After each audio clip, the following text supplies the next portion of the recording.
All right. Good evening, everyone. Good evening. My name is Bernardo. I am the sing-song poet, and I am also the host of Berks Bards here in sunny Pennsylvania. Pennsylvania. It's in Pennsylvania. I was about to say Philadelphia, but that's not accurate. We're in a virtual place near Reading, Pennsylvania. And tonight we're going to have Ann Harding Woodworth as our poet. Before we do that, I'd like to introduce you also to Marilyn Clemshaw, who is listed as Berks Bards over there in the corner. And she'll be assisting me along with Elizabeth. And Elizabeth will be kind of watching the chat, where if you decide that you would like to read on open mic, you would type in that is the case. And Elizabeth will be tracking that for me so that when we start the open mic portion of the program, after our featured reader is done, then we will have an order to go with it. It looks like there's a lot of people tonight, so I think we're only going to have time for everybody to do one poem. If it rings, just. Oh, But I think you will be able to get a poem in after we hear from Ann Harding Woodworth. Now, before we go to Ann, we have some announcements that need to be made. And so therefore, I'm going to be turning it over to Berks Bards, AKA Marilyn, and will apprise you of some other poetic events. Take it away, Marilyn. Thank you, Bernardo. I just wanted to let everybody know that Jennifer Hetrick wants us to remember Frank Kelso Wolf, who died 7 years ago. He committed suicide, and she likes to do postings about him and his work. I'm hoping that Liz can put that information up in the chat, and I will read two poems. One by Frank Kelso Wolf and then one by Jennifer Hetrick, just in memory of him. The first one is by Frank, and it's called This Guy.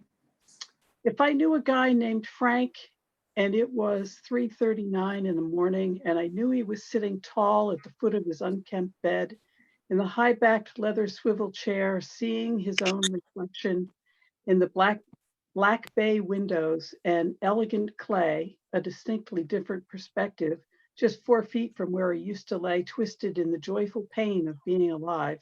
If I knew this guy, that he had trouble walking, but can fly around the sparkling globe, soaring above cities and seas, clawing at constellations, gorging on galaxies, seeing everyone everywhere forever, without ever leaving his room. If I knew he had chosen clay and pen and paint over a future, and the ways of many or most, if I knew as intensely as he the urgency of life and the ecstasy and absurdity and aspirations of a gifted dreamer who creates smiling faces and comforting words, pleasing shapes he knows will last longer than the dying tribes of earth and never have to leave, if I knew him and his silent tears, I'd say how proud I am of him and how much I love him and help him to bed and turn out the light.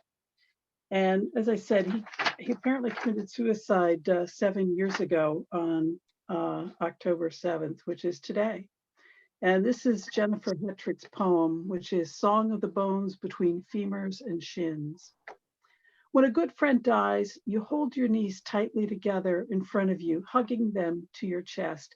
And you tell yourself you're hugging the friend, his heart, the exact part of his body which hit hard pavement first when he jumped out of his third-floor window on that widest road in Royerford, Church Street. You hold your knees because you know he had knives in them, and the doctors were tired of his complaints about the jagged, fierce pain. You hold your knees because it is a way you can send him your love from this heavy realm all the way to the other side, although it is not as far from us as we think. And I'm hoping Liz has had the chance to put up the links to both his performance material. Oh, there goes my phone. I don't know who that's from, but we've just shut it off. And the I lost my spot. Anyway, she's looking for submissions to some of her sites, and I think that'll be in the chat, hopefully, with Liz. Thank you, Bernardo.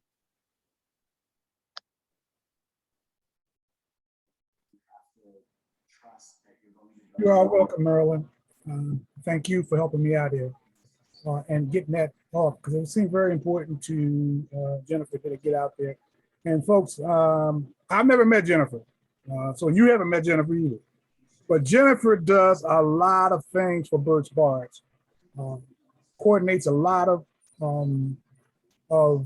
information that goes back and forth with the featured poet, with myself, the host, with other people in functioning positions for Berks Bards.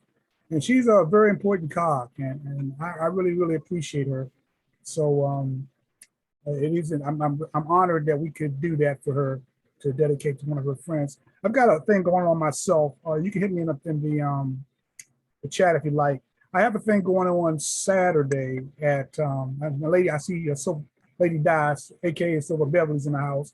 She might be able to type it into the chat, because I'm busy doing this over here. But we're doing a commemorative program for the late Dolores Kendrick, who was the poet laureate of Washington, D.C., the nation's capital, some years ago. And she formed an excellent program called Poets in Progress. And a lot of the poets who came out of that program went on to do some phenomenal work, including myself and Lady Di. And so what we're going to be doing Saturday, around the same time frame as Dolores would normally hold her event. Her event was always at the Folger Shakespeare Theater, such an elegant place. She was such a high-class lady and an important vessel to poetry. She was a bright light, and I miss her. And we're going to be doing something for her on Saturday, 6 to 8. And I'll try to get a link into the chat, but hopefully Lady Di can do that. Because I'm trying to watch and see who's coming in the door and get us all together ready. Hopefully everybody's got their snacks, they got their cup of tea, their soft soothing drinks, because you are about to be entertained superbly. A phenomenal poet known as Anne Harding Woodworth. Now, what we have to say about Anne, according to the bio, is Anne Harding Woodworth, 7th book of poetry, Trouble. And knowing Anne like I do now, she got some chapbooks out there. So this is 7 is not a real number, but highlighting just the books themselves, Trouble was published in late 2020 by Turning Point Books. An excerpt from her 4th chapbook, The Last Gun, Savannah Barbara Press, of 2016, won the Cobb Poetry Award, judged by A. Van Jordan and subsequently animated. And we're going to be treated to seeing a video of, somebody just came in and they didn't know the mute. Robert, can you mute yourself? Or do I need to do? I did just mute myself. I muted myself. Okay, thank you. Sorry about the interruption, folks. Back to Anne. Anne's poetry, essays, and reviews are published widely in literary journals in print and online, at home and abroad. Her essay on what she calls her convolutes poems derived from sentences, fragments, and words found in Cosmopolitan magazine. And they can be Women and Language, Volume 43, Issue 1, Spring 2020. Anne lives in Washington, D.C., where she is a member of the Poetry Board of the Folger Shakespeare Library. Look at the family. Look at that. She also sits at the Board of Governors of the Emily Dickinson Museum in Amherst, Massachusetts. So I think that if you got a link, you probably got that bio in your link, and you might want to hold on to that to stay in touch and keep track of where Anne Harding Woodworth is going to be next, because she's definitely a lady on the move. And with that, I'd like to turn things over to Anne Harding Woodworth. Thank you, Bernardo. Oh, it's so much fun to see all you people here. Some of my husband's Amherst classmates and my Smith classmates and family, cousins, nieces, high school friends. It's really great to see all of you. You know, we're right now in October, we're feeling fall is here, and I feel as if we're on our way into winter. And so I thought I'd read a few poems that have to do with the coming on winter. I'm here on one small island, you can see every period of architecture of the last 200 years. And you can really see the emergence. Robert, wait, who's that? Thought about and designed and developed over the past century. And, you know, it's challenging because, you know, some of the best architects in the world have here. And Helen McFerrin, are Yes. you, can you mute yourself? There you go. That might do it. Yeah, good. Okay, so anyway, I have a terrible, I mean, I hope you're not going to think really poorly of me, but when I see a glove in the street, you know, all by itself, and maybe it's been ruined by tread marks and bicycles have gone over it or whatever, I pick it up and bring it home. I wash it and I put it in a drawer. So I have a nice collection of single gloves. And this first poem is called On the Other Hand. I pick up gloves lost in the street, put them in a pocket, take them home. I have a dozen. 2 are brown, 10 black, 11 for the left hand. 4 are made for men in overcoats, 8 for women going far too fast. The one right glove, fur-filled and exotic, pretends an elegance that doesn't match a single other. 5 are leather, 3 are yarn with cable stitches. All are piled parallel in dark in a drawer of pine. They look like hands, of course, some chubbier than others, but they despair, I think, and are deprived of loved familiar flesh. Solitary gloves unpaired, melancholy digits seeking touch. And so their vacancies I fill at times with part of me when I am cold, and winter's made my fingers stiff. Serenity, to enter into where another used to be, like fitting tight into a man who gently holds my naked hand.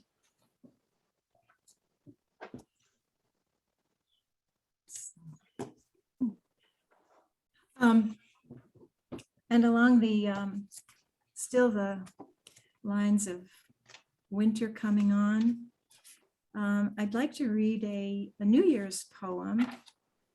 Let's see, what page is that on? It's in my book that I call my, it's called Up from the Root Cellar. And these are my potato poems, mostly potatoes and carrots, anything that'll stay in the cellar. But this is called Villanelle for New Year's Eve. The fish are in the pond and the carrots in the cellar in the dark of the cold, moist lime. Winter walks the path of the New Year's reveler, and the ice of the wind on the cheeks of the traveler brings him to our door for warmth tonight. The fish are in the pond, the carrots in the cellar, lie low, lie inert, like below frost's level, or the boots that squeak the laughter of the times from the snow-packed path of the New Year's reveler. What will we hear when we listen to the teller of the message in a New Year's rhyme? The fish in the pond, the carrots in the cellar are asleep for the season, he announces like a seller at the door, where he shows us his wares for a dime. Winter walks the path of the New Year's reveler who, one night only, fires up the grill for good food and kisses. He heats the night and wakens all our fishes, our carrots in the cellar. He winds and shakes the rattles, he tolls the bells or finds other ways to sing Auld Lang Syne. Winter walks the path of the New Year's reveler, the fish are in the pond and the carrots in the cellar. The next poem happened to me one night when I was driving in upstate New York on my way to visit my mother, and a deer came out in front of my car. This is called Dear and Me. The car's skid is beginning. You and I are the only two left on earth, moving toward each other on the nighttime county road, your hooves on packed snow, my rubber treads on ice. I see your brown fur, you see me. We are staring frozen, locked eye to eye, and I'm going to hit you. You're going to hit me. I am the deer now. I am the hooves in the road. You are the car, the tires, the flare of the lights. I'm going to kill you. You're going to kill me. I'm killing and breaking and sliding and skidding inside this steamed up glass and metal while Joe Cocker is singing. You are so beautiful to me. Thank you. So, deer, unfortunately, are prey to many a hunter during the hunting seasons. And I'm not a big advocate of guns. And in fact, I would like to see guns. Let me get rid of my phone is sending me text. I'm going to keep it as far away as possible. I'd like to think that we can turn guns into poetry, and I have a way of doing that. I've taken let me first say, I love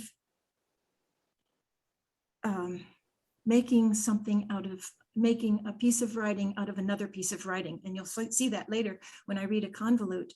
But I heard about a group in Paris called Oulipo, which stands for a workshop of potential literature.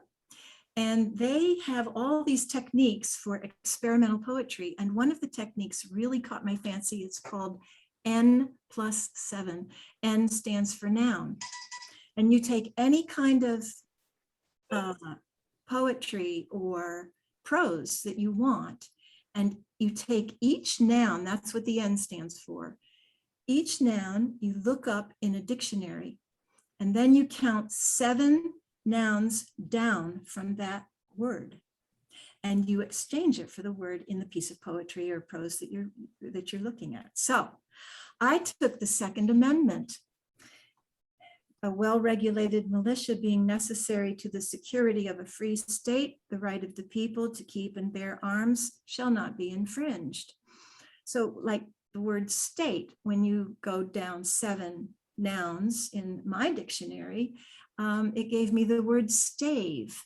And I thought that's just perfect because, as you know, a stave are those 5 lines in music that the notes get written on. Well, sometimes it's called a staff, but it's often called a stave. And I thought, oh, this is perfect. So here is the poem that resulted from the Second Amendment, where I exchanged the nouns. A well-regulated, it's called In Place of Guns.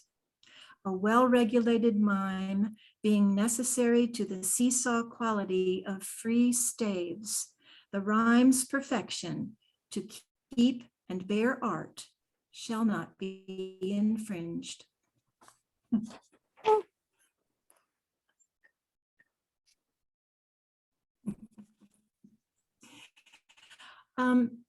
So some of somebody's texting me. This is my chapbook called The Last Gun, and it's in the voice of the last gun on Earth. And an excerpt from it won something called the COG Poetry Prize, and it was judged by A. Van Jordan. And what part of the prize was to get it animated by students at Cogswell College in California, which is known for its animation courses. So I'd like to play that animation for you. it's being, this excerpt that won the prize is being read by a wonderful poet named Joseph DiPrisco. And the music that was composed for it was composed by Nicholas Hall. And the art is by a young man named David Perry. So let me see if I can share screen this and have you hear The Last Gun. It is in the voice, I love persona poems, so it's in the voice of the last gun on earth. He's been arrested for being a holdout. He's in prison, he's awaiting trial, and he's awaiting his sentencing. The prologue and the epilogue are not in his voice. So let me see if I can do this.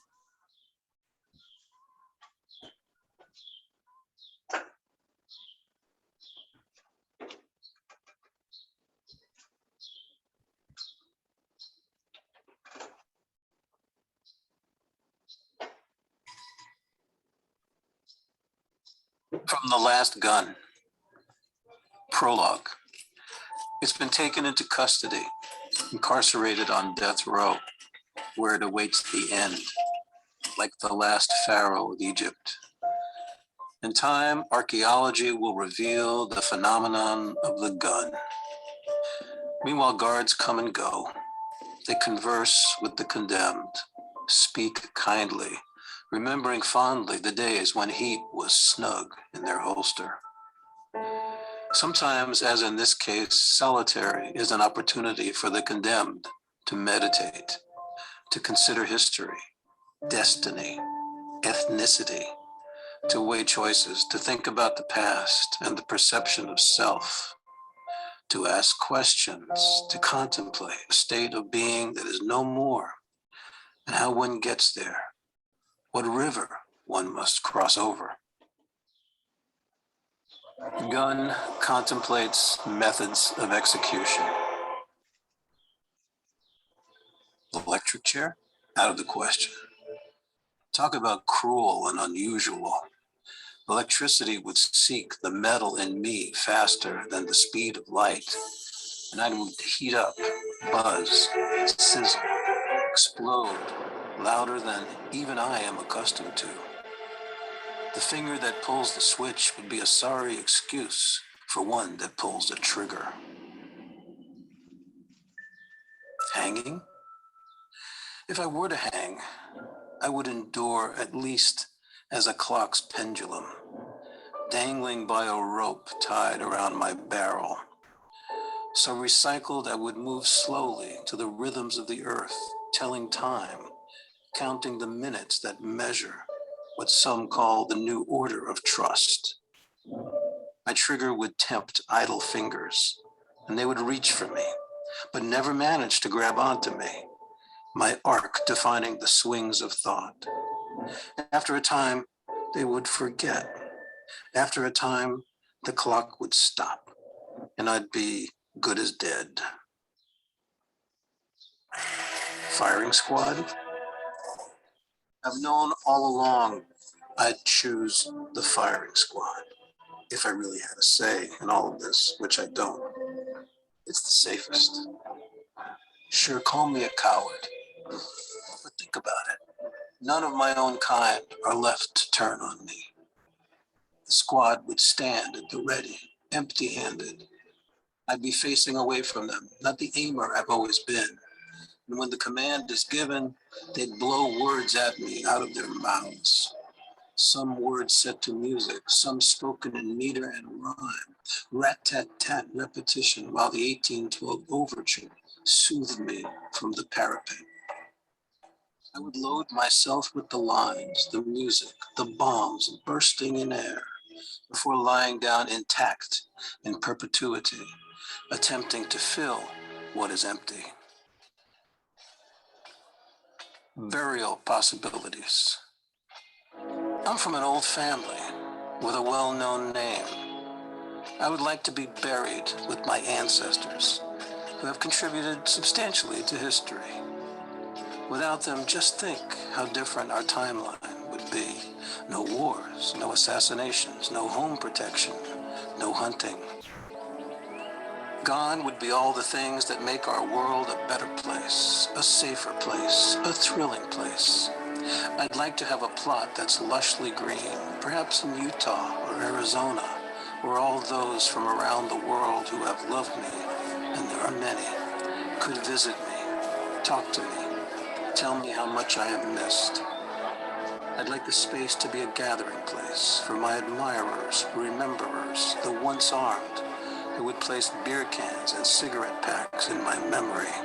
And I'd like a tombstone, maybe one like what an ancient pharaoh would have, an obelisk on which is repeated over and over again in hieroglyphs, cut deep into the veins of the granite. Here lies the last one, discharged. Epilogue. Anubis speaks. I will embalm the gun, dip it in antimony, salts, and mercury to preserve the image of a life that is no more. I will detach grip and trigger. Both have fingerprints that cannot be erased thoroughly, but I will try before I reattach the parts to the body. History must be able to interpret design and intention centuries from now. I will hook the bullet, pull it through the barrel nose, steep it in formaldehyde, and return it to its chamber. History must be able to decipher the bullet's use as the empowering heart of a cherished anatomy. I will wrap the gun in linen strips, brush them with sweet resin to conceal the stench of death. And I will place tokens within the wrappings, a sword, a toy, a raven, a rose, a razor blade. This is my duty, to prepare a thing for the journey across the river where it will be judged for its deeds on earth.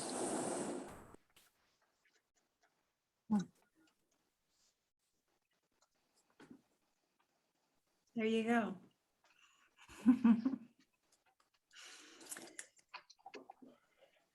So, Hannah Alive is part of this book called Trouble. It's the opening long poem. And this drawing is by a good friend, Harvey Mudd, who is a wonderful poet himself and a very fine artist. Hannah Alive is in the voice of Hannah Hyatt O'Reilly, and she's sort of like the gun. She is a widow, lives alone in an apartment with a dog, and she's very sure that her children want to put her into a nursing home. And she thinks about how she might do herself in before that happens. And I'd like to read you just two short poems in her voice where she talks about guns. I've never pulled a trigger. I remember meal times. Through the kitchen window, my father would see a goddamn woodchuck in the orchard. Hannah, go get my gun. Out the back door, he'd blow shot into that woodchuck, return and pick up where he'd left off at the table. Meatloaf, corn pudding, beets from the garden. How fortunate we are, he'd say, how blessed to have such good food on the table, while fur and guts lay in a red pile beneath an apple tree. Where do you buy a gun anyway? There used to be a gun shop on Route 5. The guy who owned it was a rich kid, an heir trying not to be a snob, even when he shot skeet. His shop is gone now, like all the old places on that highway. There are strip malls, a dairy, and a Subway, and that awful nursing home. The road is much wider now. I'm clueless about ammunition. How do you know what kind of bullets to buy? What goes into those cylinders or the magazine well? And what about a background check? What would they find out about me? That I dye my hair? That I stole a spoon from Shraft's? That when I was 21, I lied my way into the British embassy to see Queen Elizabeth. Could a person like that be trusted with a gun? And the noise, I hear it in my head. I see it, brains and hair against the wall, like a dead woodchuck. So that's Hannah. And, you know, Hannah's become very real to me. I talk about her as if she's, you know, just down the street. And just this week, I got a voicemail on my phone, one of those terrible scam calls that tell you the FBI is going to get you. And I think about people like Hannah who are alone and maybe take something like that quite seriously. So what came out of the voicemail that I got this week was another poem in Hannah's voice. Here's the message. Take necessary action on this matter. In order to connect to a federal agent, press 1, and you will be connected to the concerned department. If we don't hear from you, then we will be forced to take legal action against you. Necessary action, Hannah's voicemail. This is the first time I ever knew I'm wanted by the concerned department. There's so many things a department could be concerned about, whether I've been vaccinated, whether I eat indoors in restaurants, and of course, there's my hypothyroidism, coming from the Greek for under, as in the hypotheses I'm quick to form. I assume the pandemic will not end. Do I have COVID? Was I sitting too close to those men sloppily masked on the Acela? Why did I go to New York anyway? To be a grandmother. But am I a good one? My grandmother, the only one I knew, had too many secrets to be a good one. Who fathered my father? Who fathered his sister? Oh, concerned department, rest assured, I will press 1. I'm coming, concerned federal agent. Open your arms to me. Let me in. I'm in need of comfort. I'm in need of concern.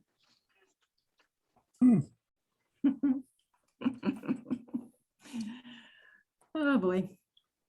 Now, Excellent, Ann. yeah, what? That was excellent. Oh, thanks. Brought us all the way from the past to current day. Bernardo mentioned that that I write these things called convolutes, and indeed I have 24 of them from 2 years, 12 months each of Cosmopolitan magazines, and I just go through the magazines each month and pick out lines that strike my fancy. And then I put them all these lines on a page, and I pick out the ones that might go together and make a poem. So in view of the fact that we've just talked about Hannah not wanting to go to a nursing home, here's one that resulted from the Cosmopolitan magazine of September 2017. It's called At the Retirement Village.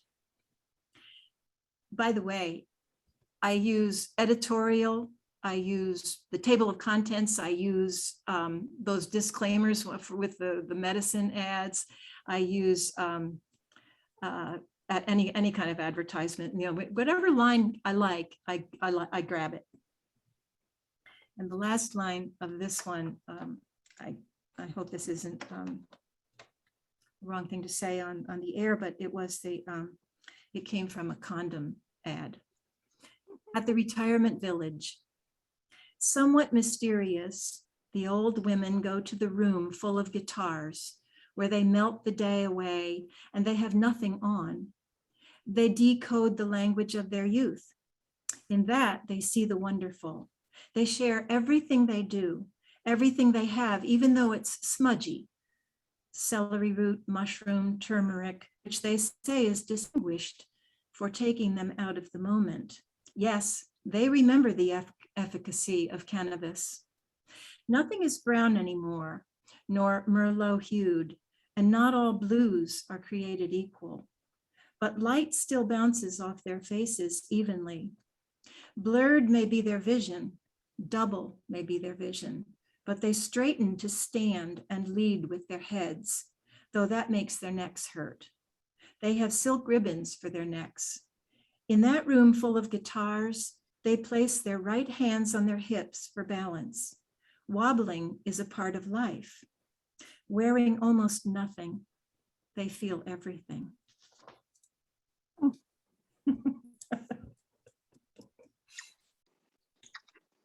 And that's it for now. I'll read one more at the end, but it's just so nice to see you all here. And I hope we're going to hear some open mic poems. I'm looking forward to that. Thank you, Ann.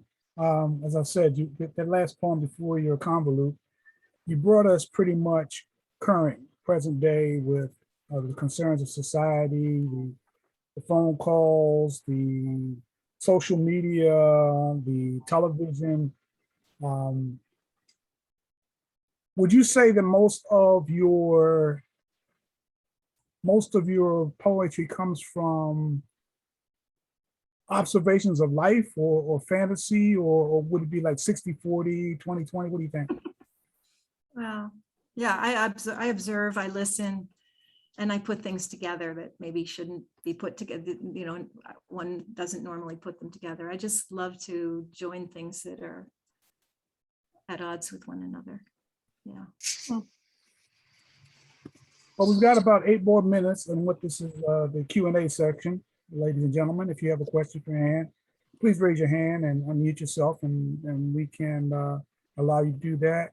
In the meantime, in the chat, there is a opportunity for you to sign up for open mic. If you haven't already done so, type into the chat that you would like to read.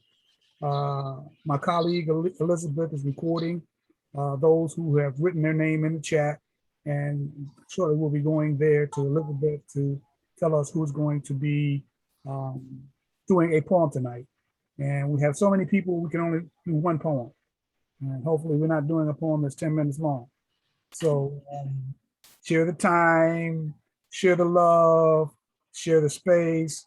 And right now you get an opportunity to share the question to Miss Ann Harding Woodworth if you like. Do we have any questions? I can ask questions. I've already interviewed Ann before, and I know a lot about her. And when did you first start getting into form poetry? To form poetry? Well, as a child, you do a lot of form because it's all rhyming. So Okay. as a child, I did a lot of rhyming. And then I just learned that there are these other forms. I think my last poem tonight, before everybody goes home is going to be a pantoum, which is a really fun, and a lot of forms have repetition that I love. I know you talked about Villanelle, you talked about the gazelle, and now you just talked about the pantoum. Mhm. Anything else that might intrigue our listeners or other poets? Well, the Villanelle is my favorite of all. It's a happy form. I enjoy that very much. There's a form called the skinny that I've been writing recently, where it is a skinny poem. It's just a one word, but I think it's the first line and the last line. There are 11 lines. First line and last line are as long as you want them to be. And then the other words in between are just one apiece each line. And 3 of those lines are repeated. So that's a fun one. That was invented. A lot of people are inventing forms now. That was invented. Have you invented any forms yourself? I never have. No, no. But that skinny was invented by one of our local DC poets, Truth Thomas. And what was the name of the French name for N+7? Oulipo, O-U-L-I-P-O, which stands for Ouvrir, Workshop, Littérature, Potentielle, Potential Literature. Nice. Potential Literature Workshop. What's your writing process, Anne? Oh, if I hear something, I will immediately write it down so I don't forget it. And then if I'm in bed, I go to my iPad, and you know that note section of the iPad with the little yellow app. I start writing in there, and then I send it to myself. And from there, I copy it into my Word from my laptop. I use envelopes. What? I write on the back of envelopes, you know, that's my thing. Yeah. But your book, you've written so many books. How many of your books are still available for people who would like to see your work? Because I we think make, six out of the seven, or maybe 5 out of the 7 are definitely still available. They're on Amazon. Amazon. Okay, thank you. Powell's has that wonderful bookstore out in the Northwest. Yeah.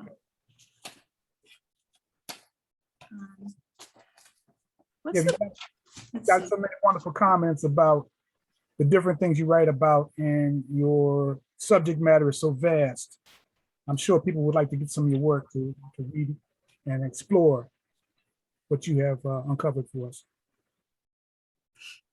Well, they just keep coming, you know, you can't keep yourself from writing them down. That's the thing. And Yes. this is Lady Di, and I was Hi, wondering. Lady Di, hi. Hello. I'm wondering, how often do you write? Because you have so much poetry. So, But how I'm often- old, I've had lots of years to do it. well, me too. But how often do you write? I write every day. Okay, and I do also. Thank you. I wanted to know. Yeah. I mean, now, especially during the pandemic, I've been doing a lot of revision, and I love being in the middle of a revision. And I have found in my computer old poems I had forgotten about, and I've revitalized them. I'm a different poet now than I was maybe when I wrote them, but they've got something in them. Linda Paston said, never throw a poem away, because there's going to be a line that you like. So that I always took that as good advice. Thank you. One last question, Anne, in the chat. Someone has asked, how has COVID affected your work? I haven't written as many COVID poems as a lot of people have. Some have been able to make whole books or whole chapbooks of COVID poems. I haven't. When my granddaughter had her appendix out in the early days of COVID, before there was any vaccination or anything, and my son had to take her to the hospital, you know, I was a nervous wreck, but I got a poem out of it because it was just so, I mean, just the idea of going into a hospital for surgery that had nothing to do with poetry. She had to have her appendix taken out. I mean, had nothing to do with the pandemic. And yeah, so, and then recently I wrote one for that, you know, we get this food delivery service called Imperfect Foods. And one day I got a note in Imperfect Foods that said, your greens may have ash on them because they're coming from California. And it just made the wildfires seem so real that I got a poem out of that. And it was partly pandemic and partly wildfires. That poem. Yeah. Well, thank you so much, Anne. It's been an absolute pleasure, absolute joy hearing your read tonight. And as requested, hopefully you've held up a beautiful poem to close out with. I want to just thank Meryl and Kim Cho for all that she does for Berks Bards, for Liz Stanley, all that she does. And I know Jennifer Hetrick isn't here, but I know she works, as Bernardo said, and it's just a pleasure to have you emceeing, Bernardo. I appreciate it. I've been to several Berks Bards readings, and it's just always a pleasure. Do that. Thank you, Anne. Okay. And now we're going to swing over to Elizabeth. who is going to give us the name of the first poet to raise our open mic. Thank you, Bernardo. Thank you, Anne. What a wonderful reading. It's such a joy to have you tonight, to hear you and to see the images, that video that you prepared. I've seen before. It's so powerful. Thank you so much. So we have several people who've signed up. I have room for one or two more. If you'd like to get on the list, just How send do I it. sign up? Put your name in the chat room. Who said that? I did, and I don't know how to put my name in the chat. Judy? Okay, Yes. then I'll just put your name down, Judy. Just Oh, wait for me thank to you. call you, okay? Okay, All right, great. Thank you, Judy. thank you. So I'd like to call on Kenya. Let's see. Kayana, I'm sorry, Kayana, the artist. Kayana, are you there? Unmute yourself, Kayana.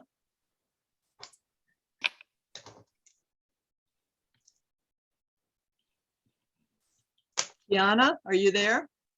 I'm not hearing you. I'm not seeing. There you are. Kayana, go ahead, unmute yourself and give us your poem.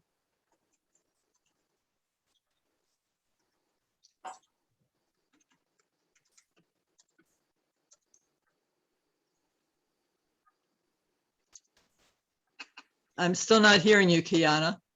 Unmute yourself.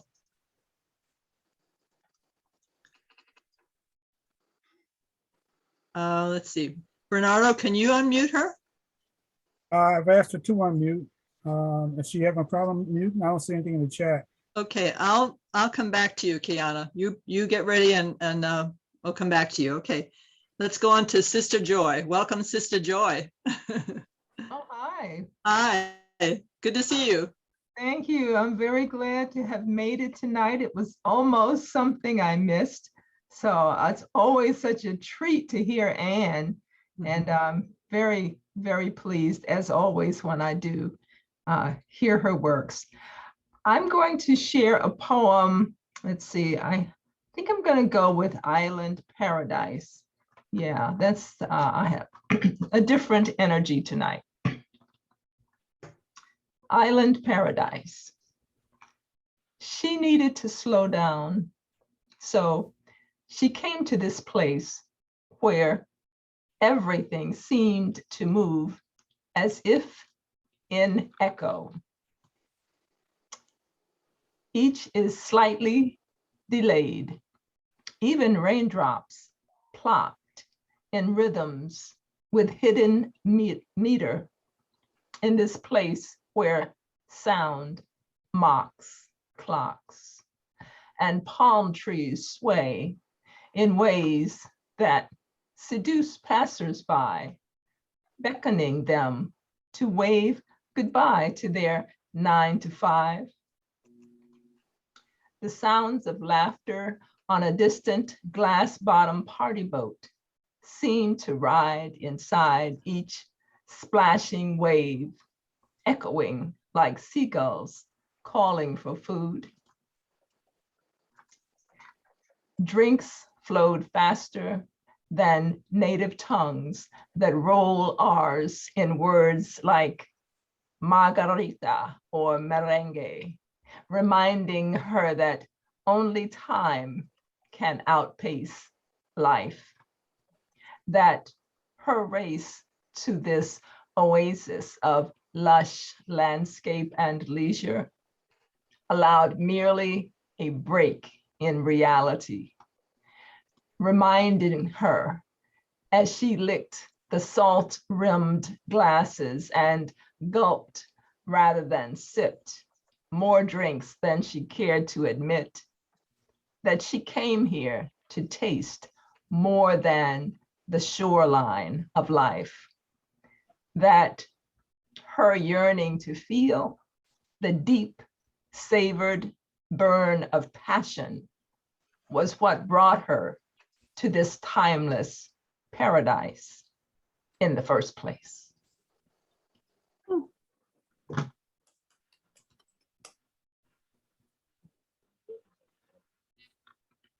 Thank you. That was so fine, Sister Joy, so fine.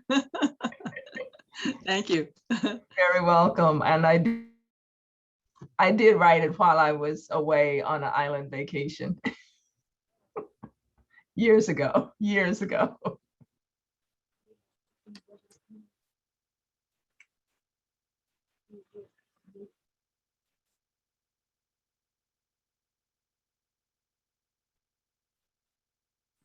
Liz, you need to unmute. I would like to call on Marilyn Klimshow.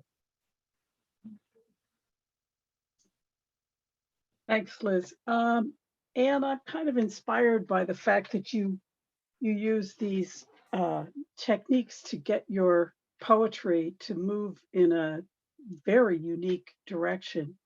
And I'm reminded of one technique that I used where I took manuals for doing something, just a manual for how to, it could be the instructions for how to put a lawnmower together, whatever. And then combine that with a something else. So this one came out of that kind of process. Directions for cultivating hope. Core one ripe apple. Discard the red skin and white flesh. Deposit the seeds in your chest. Take cold showers and sunbathe in the nude daily. Weed chest hairs as needed. Encourage any other fruitful plantings. However, do not crowd the root system feeding on your heart. Irrigate with tears during very dry weather. Prune only during dormancy.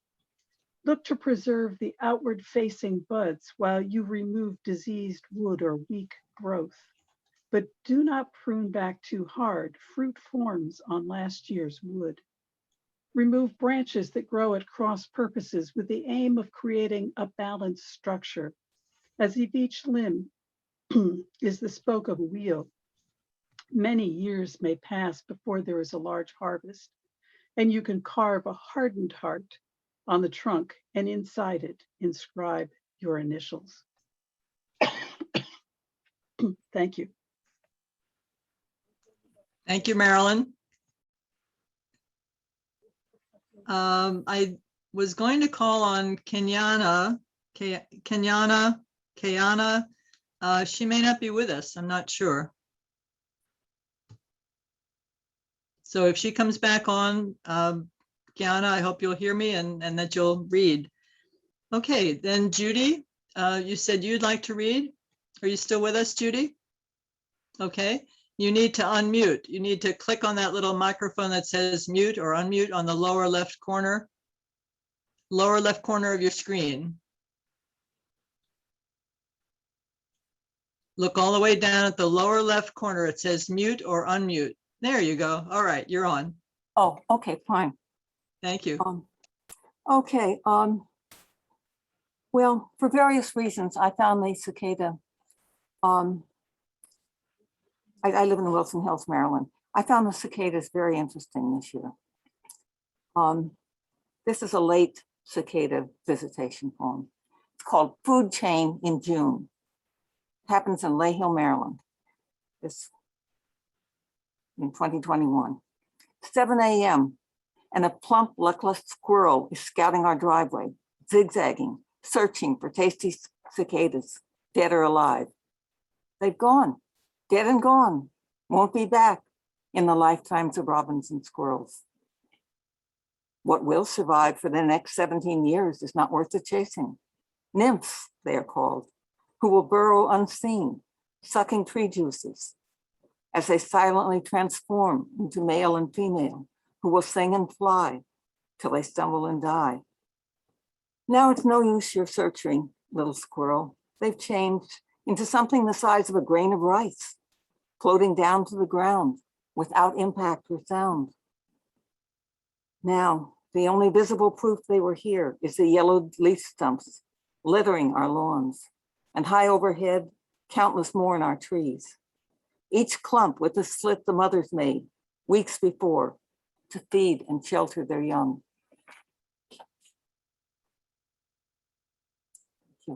Thank you. Thanks for fitting me in. Thank you, Judy. That was wonderful. Thanks for reading. I'm glad you're with us tonight. Yes, me too. All right, we Keep have speaking, Savannah. next up is Diane Wilbon Parks. Diane, welcome. Thank you so much, Liz. And I do want to say, I certainly enjoyed and I'm enjoying the other open mic poets as well. The poem that I will read this evening is entitled Tender Trimmings. At the beginning, we look with new eyes, laced in colorless skin that opens up like flowers. What we hear is muffled, closely stitched to the knotted past. The past is an old life that lies awake at night, worshiping its own gods, moaning in the corners of eyes that wrinkle and write misguided stories of heart and haze.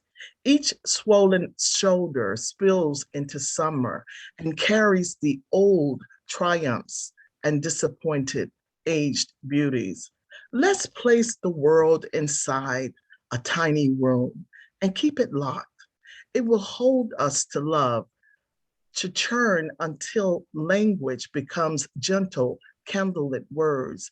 We will forget the wool skin, the beaded husk, the iron rind. We will hold on to such tender trimmings and knowings that become a part of us in different ways. We will vaccinate whatever ails us and give ourselves more than what life and death knows of us. We will come with the wisdom of shepherds. We will come with the sun, the air, and the sacred winds that touch.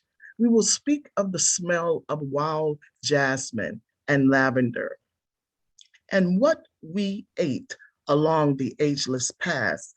We will taste the words that we've traveled with. We will bridge into others and hold up life between one another's footstep and the loose grains that we've given in this lifetime, where little is more, where the tiny blooms, petal trimmings, open and close, and opens again. Thank you.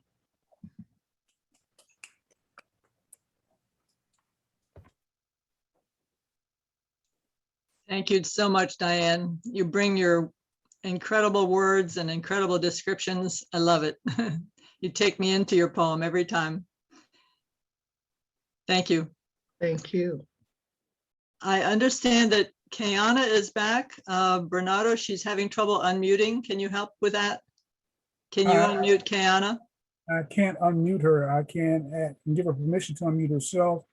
I have done that. I have also changed the settings so that when some person enters the meeting, they're not muted. And Okay. 2 or 3 times, and yet she's still muted. I'm trying to send her a message to ask her to join via phone, if she because of the mute factor. And every time I click to send her the message, it says Kiana is not in the meeting. And I see her in the meeting, but it says she's not there. Yeah, I think Kayana, I think you went out and came back in. I'm not sure why this isn't working for you. Oh, let's see. You said I'm on it. Okay. You're on the meeting. I see you, and you can't unmute. I take it. Try to send her a message, Elizabeth, because I can't. It tells me that she's not in the meeting. So see if your computer can reach her. My computer? Yeah, type into the chat. Tell her to join via the phone, and she can do her poem over the phone. Oh, okay. Join. Oh, she should join over the phone. Yes. Okay. All right. And I should put that in the chat for her.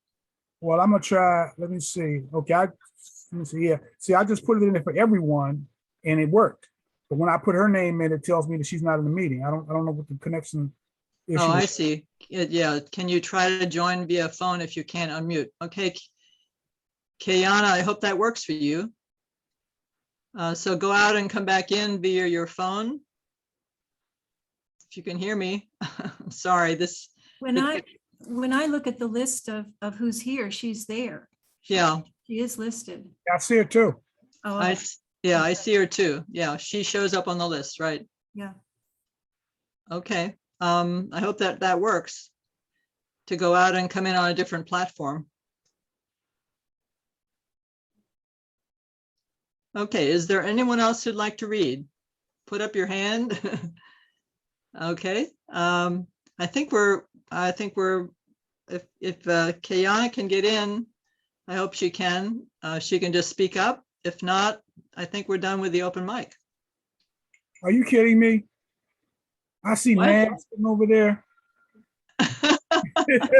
Nan is not gonna be put on the spot. See old Bella down there. What about you, Bernardo? Lady Di in here. Well, I'm trying to give everybody else a chance. I'm the host, and I want them our guests to come in and share what they have on their hearts and minds. Let me pull something up in the meantime. Jody Bolts. Jody Bolts. Jody Bolts is Jody Bolts, no. No, she says no. Brenda Bunting. I want everyone to come with me on Saturday. I want to hear a poem from Vanessa. I'd like to say something. I could. Oh, good. So good. Okay, Vanessa. You have a poem, Vanessa? I could. Let me pull it up. Okay.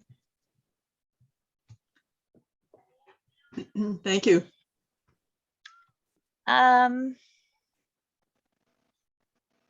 So in keeping with Anne's theme of winter time, I'm going to read my winter poem. Can everybody hear and see me? Mm-hmm. Yes. Okay. So this was one I actually wrote in the summer, but it's winter poem. In the deep of winter, the great horned owls call in their mates with promises to cook for you. Feathered and snug in the deep hearts of trees, quiet eggs cluster like bright embers in the hearth. In the deepest hour of the night, the moon kisses the bare branches of trees and caresses the snow until the brightness shines in the windows and wakes the children who dream of flying through the night on the silent wings of owls.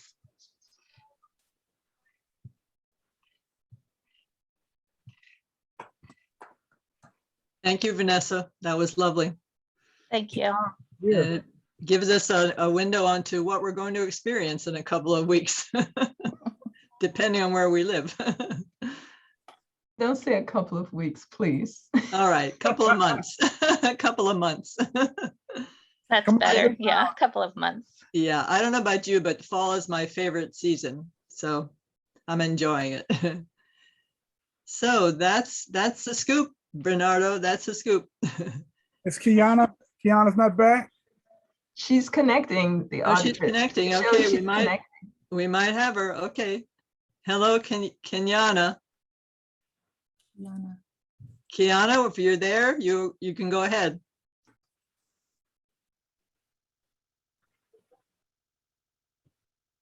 Unmute your phone and go ahead. I'm sorry this is so challenging. It's really very confusing. I see that you're on a phone and it says that you're muted. So if you can hear me, unmute yourself.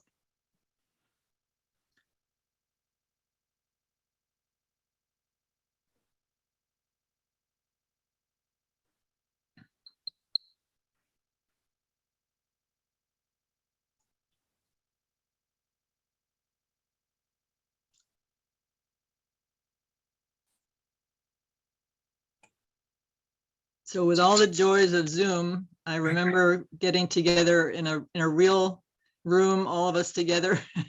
We would just walk up to the mic, right? No, It was so easy then. Less simpler in those days. I would like to just say something, hearkening back to a poem I read earlier tonight about in Hannah's voice, where she says, you know, what would, if they did a background check on me, what would they find out about me? And one of the things was that when I was 21, I lied my way into the British Embassy to see Queen Elizabeth.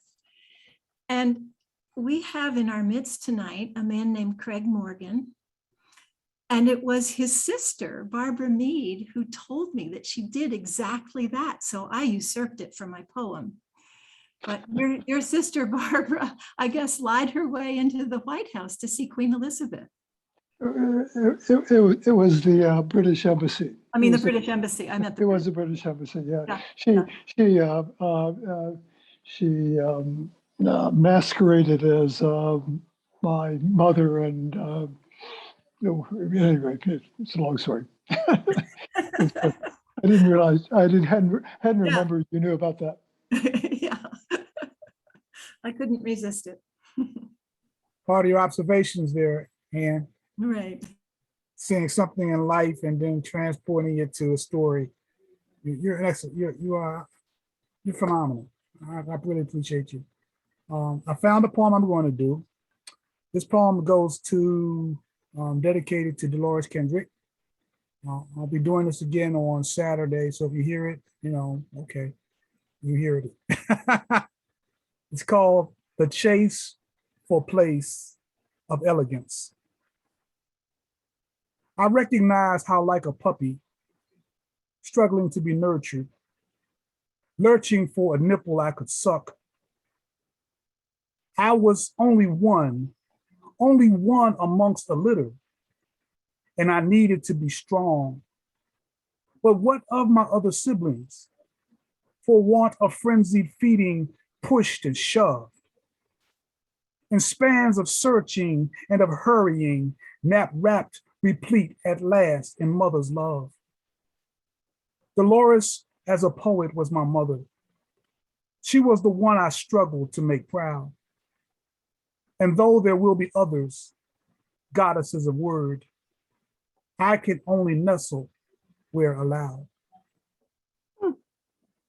Nice.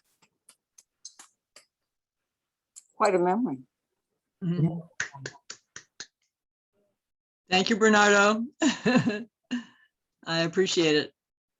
I just sent you a note that Brenda Bunting would like to read. Brenda, are you there? Yes, I'm here. All right, all right. Welcome, Brenda. Thank you. So, so this is a short one. I actually wrote it today while I was listening to some of the students in humanities class go through their social justice poems. And it's written in African, some African-American vernacular. And it's actually a true story around my son. And as they say, the baby's daddy. And it's called Cheated On.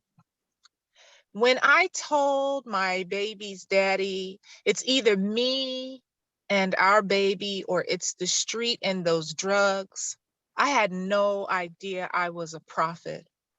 On the night ancient mothers watched as I lay bleeding and dying on a birthing table, as surgeons cut me open to lift our baby out, my baby's daddy lies shivering on the cold floor of a jail cell.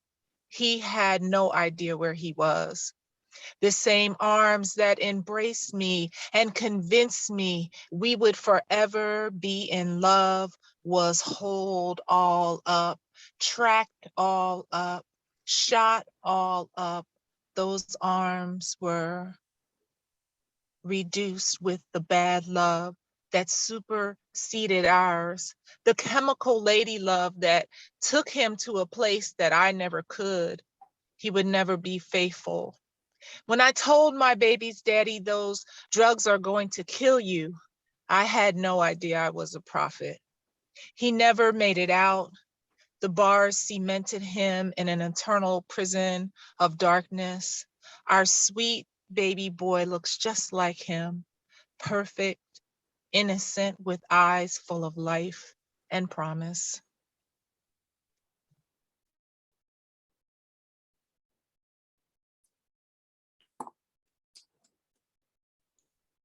Thank you, Brenda. Thank you for sharing that with us. I appreciate it. Your words are powerful. Thank you. Mhm.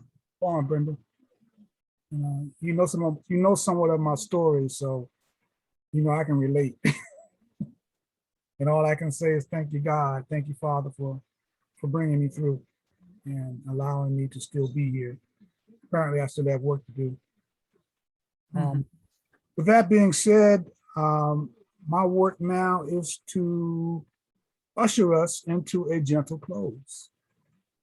And in order to do that, I'm just going to simply get out of the way and let Ann read.